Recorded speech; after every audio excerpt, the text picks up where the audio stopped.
All right. Does anybody have a ladder with them? Does anyone have a ladder with them? Because my colleagues here have set the bar so high. How can I possibly follow on from that? A couple of amazing presentations. Okay, I got an idea from Tosca's introduction, and I have to say, it's probably the second time I've done this, and this is the biggest forum, so you'll have to forgive me if I'm a little nervous. But I did get an idea of who kind of does what in their schools. Okay? Can I see again who actually has a makerspace, as you would call it? Who has one in their school right now? Okay, so you'll want to have a makerspace. Who wants to have a makerspace? Administrators, you all want to have a makerspace. Okay. Which kind of cancels my next question. For those who do have a workshop or a makerspace or a section in your library where you're cutting up toilet rolls or using napkins for whatever it is you want to do, I want you to think about when you have one, what you're going to put in it, and if you do, what is the most dangerous thing that you have in there at the moment? And I'll come back to that a bit later. What is the most dangerous thing that you could possibly put in a makerspace? And I'll come back to that. Something else I like to do is engage the audience. So if I ask you something, I'm a teacher, I want you to answer me, okay? And I'd probably be misplaced if I'm going to do a talk about engagement without actually engaging somebody, okay? Apart from my fan club over here, okay? And you see how set in my ways I am? I actually came over to press my laptop, but it's not here. I've got this thing. Okay. About me. I'm Italian, which means I'm boisterous. Okay? But I love design. Got my token Vespa there. I grew first generation Australian from sunny Perth. Anyone know where Perth is? Anyone from Perth? It's fantastic. Yeah? All right. So I'll go through some icebreakers to make me feel better. Most of you, some of you, Australia looks a bit like this. Okay, thank you to Creative Commons. And for anyone not in the Commonwealth, it's even that. Okay? Absolutely nothing to do with what I'm talking about today. We're going to keep it clean for the children. Okay, so when I'm describing where I'm from, this is what we can use. I taught for 10 years in Australia in design technology programs. Went to China for 9 years, where I had some experience teaching elementary. And then I came to Singapore, where I taught K2 for a couple of years and found myself in my old job again here. Where is it? Here at the Canadian School. And then I found out that my CEO is heavily involved with the conference and went and changed all my slides. Okay? All right. There are some words that I will not say today. Okay? I'm a fairly disruptive kind of teacher, and in the educational sense of disruption and the literal sense of disruption. Okay? And I really seriously milk this when I'm working with kids. Okay? All jokes aside. Words I won't say today. That one. I don't need to. It's not supposed to be funny either. That one. That's my job. Who are they anyway? Okay? Oh, it's right there. Okay. I'm not going to say that because it's irrelevant.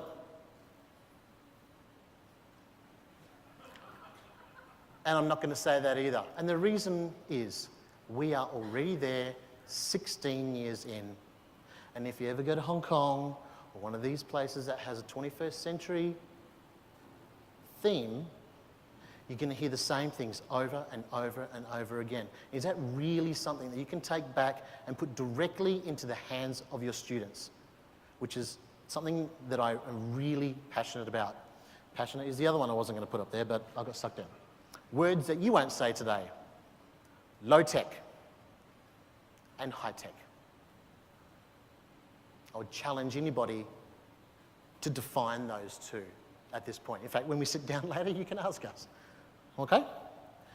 All right, so I work at the Canadian school, having a great time, and something that I like to do is have a great time at work. We are all really busy educators, and I want the students to be motivated and take their cues from us.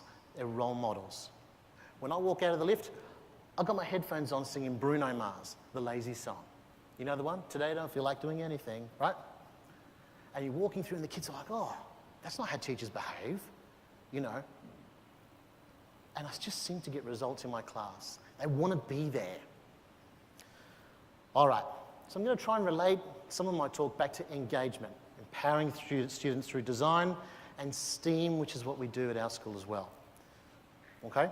Very, very comprehensive talks from my colleagues, which actually is going to help me a lot. But where?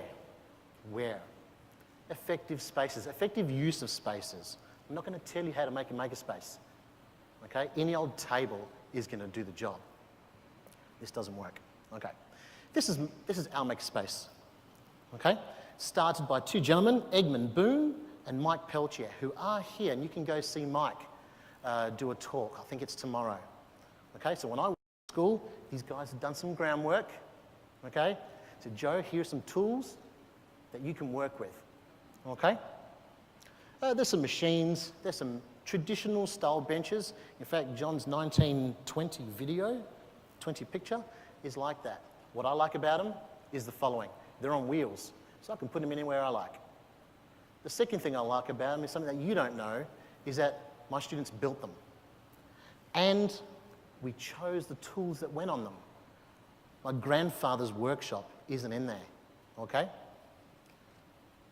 Now, how do the kids know what to put on there? Well, I have to do my job.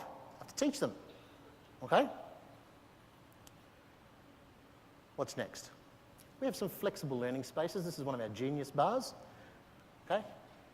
We have a pod where the students can work, do some of the words that I won't say today, okay?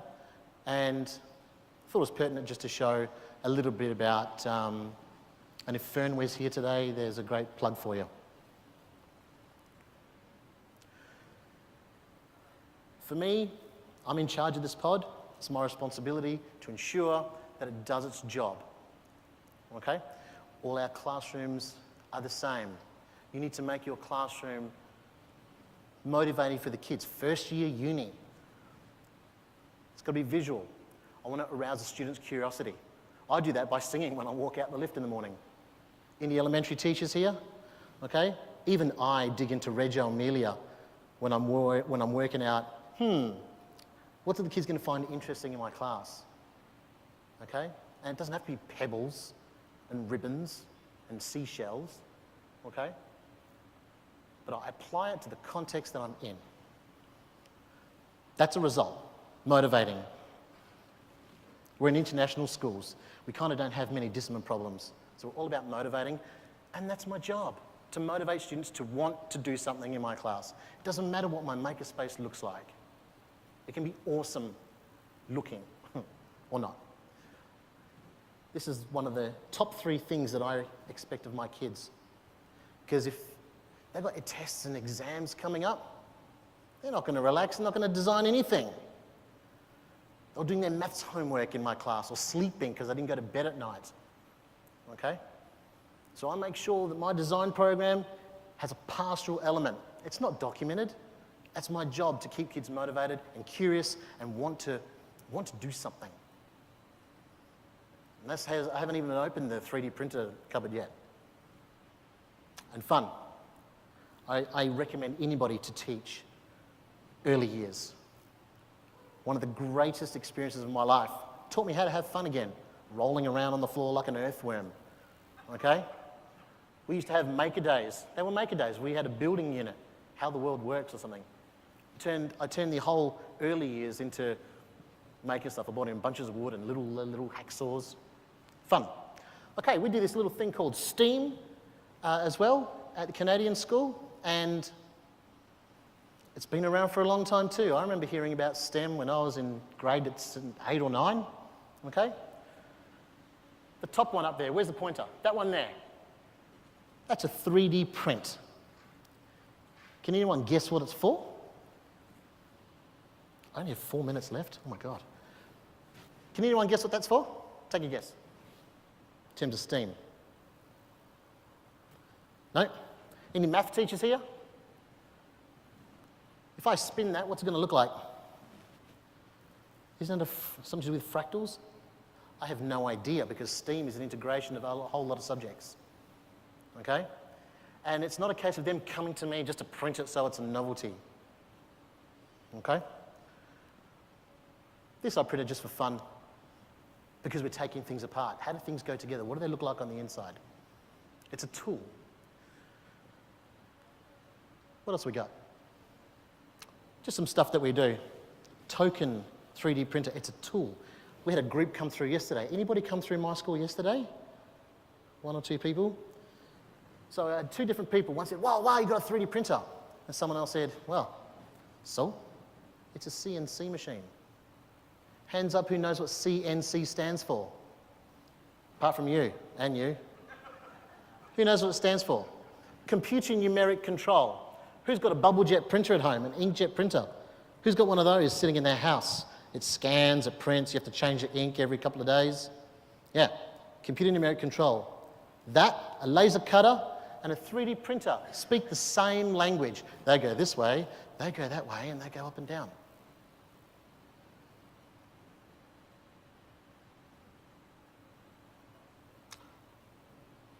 I'm starting to get into a bit about design now, about research, problem finding. Okay, even grade 7s know that the first step in solving a problem is to acknowledge that one exists. Okay?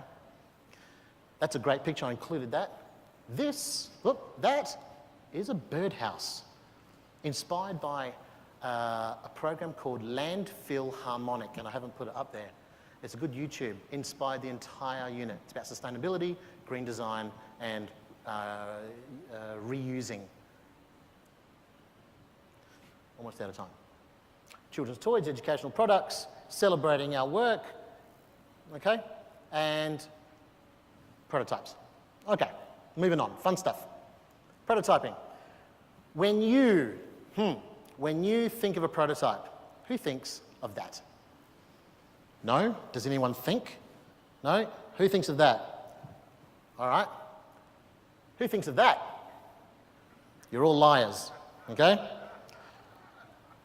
Who thinks of that? Do you even know what that is? That's an egg. And I gave my grade 8s an egg activity recently for the sole purpose of that an egg is bound to fail, okay? And everyone scrambles it anyway, okay? What's this got to do with makerspaces? Nothing, because makerspaces is a space that you can do stuff like motivate your kids and teach them, and it's another classroom. I have this on a sign outside my classroom door. Failure is always an option. Always, always. Inspired by Ed Stadden on Discovery Channel, the guy they leave out in the middle of nowhere, naked, and he's got to survive for 10 days. Okay? Who knows what that is? Sorry, I might go over, sorry. What is design? Because that's what we do, that's what I do, and I try to engage students with giving them options. There's a lot of different meanings. I picked on this one. Design has to do with the movement from a current situation to a desired situation. Like my travel to work, I live near the airport and I work at the other border. Okay? I have to be creative in how I get to work each day. What is good design? Take a moment to think about what good design is. I'm actually going to skip the video because it's going to take a long time. Okay? But have a quick look. I'll actually run through it quickly.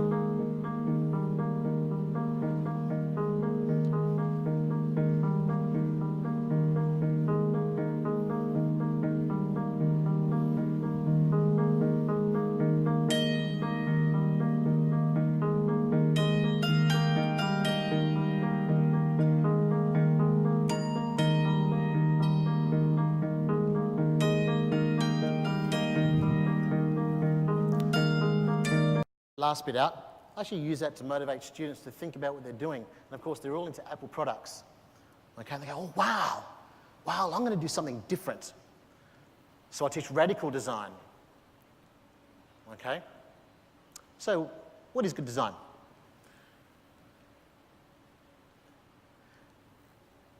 What about design thinking? Research, problem finding. A gentleman called Ben Cooperman at our other campus. And what he does with this kind of idea with elementary is, I just want to go there as well on the other campus. Okay? Developing an idea. They are my students. Kindergarten. We took a book called Swimmy. Who knows what that book is? It's a little bit about literacy, about how Swimmy the fish works, is a collection of other fish working as a team. That was my little makerspace, although I wasn't thinking about it at the time. It just happens. I try and push the envelope a bit, thinking outside one of these. Okay, sorry, I'm just a little bit over time. Trying to think outside one of these. It's a cliche, okay? We can disguise it however we like, doing things differently.